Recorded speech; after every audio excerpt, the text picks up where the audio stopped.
Ito mga ka-farmers, oh. Habang tayo namamahinga, ipapakita ko sa inyo yung mga ginagamit ko dito pang spray, no? So ito, iba rin to. Oh, ibang pang spray pa rin ito. Foliar ito with fertilizer. Pwede nyo ihalo ito sa insecticide at saka sa mga fungicide. Pwede nyo ihalo ito. So ito naman, Growmore, nagagamit din tayo nito. Pampalago ito at saka pampadami ng bulaklak. Growmore 2020. Alam nyo kasi mga ka-farmers, ang isang halaman, pag nabulaklak, kailangan nyong i-develop. Kasi nga sinasabi nung iba na bakit daw nalalaglag yung kanilang mga bulaklak, lalong lalo sa talong. So kailangan merong developer ng fruit developer na tinatawag. So kailangan ma-develop yan, tumibay, at ito may potas na rin ito. So iba pa yung ginagamit natin sa lupa, mga farmers. So ito naman si Trilizer. Ayan, si Trilizer naman. Ito naman ay organic. So wala itong kahalo pag ini-spray ninyo. Make sure na ito'y walang kahalo. Kasi pag hinaluan nyo ang mga foliar organic fertilizer, yan po ay kailangan po ay walang halo. Kasi mas effective po sila pag wala po silang mga halo. Ano mga farmers? Ang lahat po, tandaan nyo po mga farmers, kaunting kaalaman lang doon sa mga bago, sa mga mga baguhan natin. So kailangan po ang foliar po natin na organic, make sure po yan ay lagi pong walang halo yan. Kasi yan po ay effective pag po walang halo. Pag hinaluan nyo po yan, hindi po maano po niya yung mga ingredients nito. Masisira po ninyo. So ito naman po, si King Mitrin. Ito po yun sa mga manlilipad. Ano po, sa mga manunusok. Yan po ginagamit po natin. Mura po ito. Kasi titingnan nyo po yung mga ingredients nito.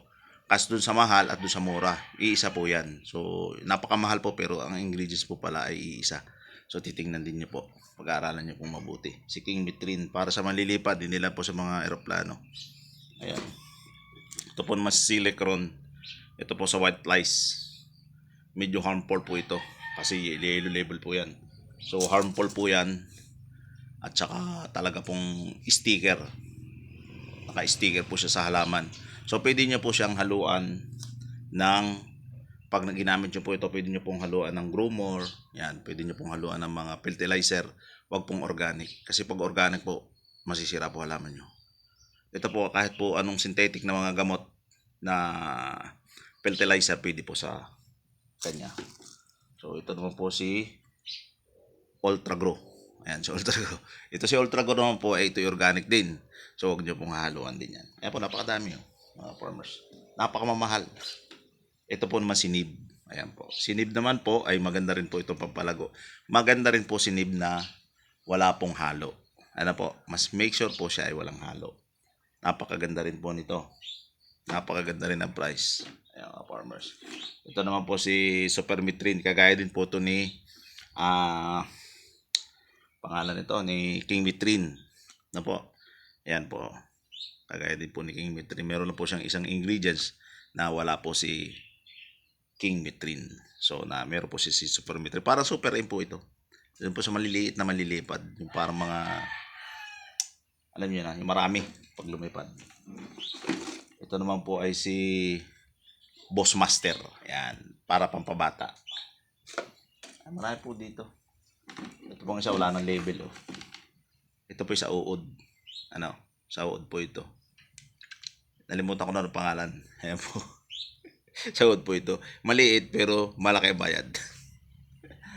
So, ayan po. Marami po tayo dito. Meron po tayong ginagamit na fungicide. Ayan, mga farmers armor. So fungicide po yan. Pwede pong ihalo sa mga ano. Tapos po mga ka-farmers, tatandaan po natin, lalo-lalo po sa kamatis. Ano po, pag nagbomba po tayo, make sure po na lagi pong may fungicide. Na po, gumamit na po kayo nung laging may pwedeng haluan ng fungicide ng mga foliar. Alam niyo kung bakit? Kasi po pag po tinamaan ng sakit ang ating kamatis, tuloy-tuloy po yan. Ano po? Kaya make sure po na every 3 days, every 2 days, ang gagamitin niyo po na foliar, pang spray ay lagi pong may fungicide. Para pang alalay na po sa kanya, para pong preventive na niya na siya po ay lagi may fungicide. Kasi nga po pag tinamaan, wala na po, hindi po natin, lalo po yung pasapasa at saka yung namamaso ang dulo siya, yari po kayo. So yun po mga farmers, thank you, konting kaalaman at idea. Maraming po salamat.